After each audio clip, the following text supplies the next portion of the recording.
ஒருத்தரவங்க 30 அடியில் ஒரு கிணறு தோன்றாங்கங்க. தண்ணியும் வந்துடுது. அதை பார்த்து ஒரு பெரியவர் என்ன பண்ணுறாரு, நமக்கும் தண்ணி கஷ்டமாக இருக்கே, நம்மளும் ஒரு கஷ்டப்பட்டு எப்படியாவது ஒரு 30 அடி தோண்டிடுவோம், தண்ணி வந்துடும் சொல்லிட்டு அங்கங்கே கடனெல்லாம் வாங்கி அந்த 30 அடியே தோன்றாருங்க. 30 அடி தோண்டியும் தண்ணி வரல.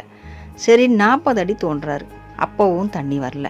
50 அடி 60 அடின்னு போயிட்டு கடைசியில், கடவுளே நான் என்ன பாவம் பண்ணேன், தண்ணியே வரல, என் வாழ்க்கையில் ஏன் இவ்வளோ கஷ்டத்தை கொடுக்குறேன், இவ்வளோ கடனை வாங்கி தான் நான் இதை இன்றைக்கி கிணறே எடுக்கிறதுக்கு நான் ஏற்பாடு செஞ்சேன், இதுக்கப்புறம் தண்ணியும் இல்லை, நான் விவசாயமும் பண்ண முடியாது, நான் வாங்கின கடனை எப்படி அடைப்பேன், இது வரைக்குமே தண்ணி வரலையேன்னு அழுதுட்டு உக்காந்துட்ருக்காரு. அப்போது அந்த 30 அடியில் தண்ணி வந்தவங்க சொல்கிறாங்க, உங்களுக்கு நல்ல எண்ணம் இல்லை, நல்ல எண்ணம் இருந்தால் உங்களுக்கு தண்ணி கொடுத்துருப்பார் கடவுள், எல்லாருக்கும் இப்படி தான் நடக்கும், நல்லவங்களுக்கு தான் நல்லது செய்வார் கடவுள் சொல்லிட்டு அவங்க போயிடுறாங்க. அப்போது இவர் ரொம்ப மனநொந்து அழுகுறாரு.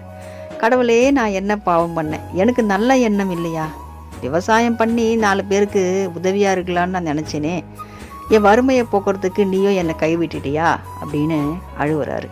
அப்போது அந்த பக்கமாக போன ஒரு அம்மா, ஏன் பெரியவரே அழுகுறீங்கன்னு கேட்குறாங்க. அப்போ அவர் இந்த நிலையை சொல்கிறாரு.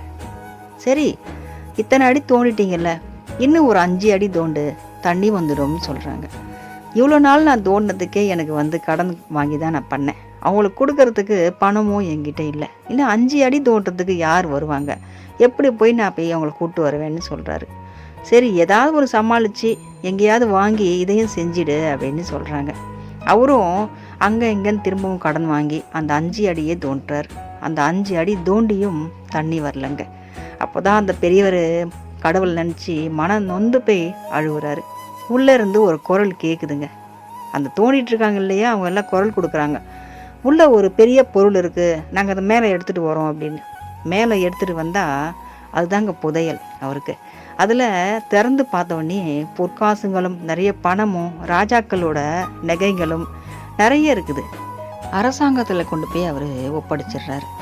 அதை பார்த்துட்டு இவருடைய நேர்மையும் நல்ல குணத்தையும் அவங்க பார்த்துட்டு புதையலில் இருக்க பாதியை இந்த பெரியவர்கிட்டையே அவங்க ஒப்படைச்சிடுறாங்கங்க. அதுக்கப்புறம் அவர் தாங்க அங்கே கோடீஸ்வரராக இருக்கார்.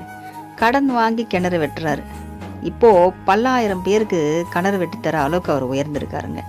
அவரை போயிட்டு நல்ல எண்ணம் கிடையாதுன்னு சொன்னவங்க முன்னாடி கடவுள் பாருங்கள் எந்த அளவுக்கு அவரை உயர்த்தியிருக்காரு. அவர் எத்தனை அடி தோண்டியும் தண்ணி வரலையேன்னு ஏக்கத்தில் மனநொந்து போகாமல் ஒரு அம்மா சொல்லிட்டு போகிறாங்க. அப்போவும் நம்பிக்கை விடாமல் அவர் முயற்சி செய்கிறார். அந்த ஒரு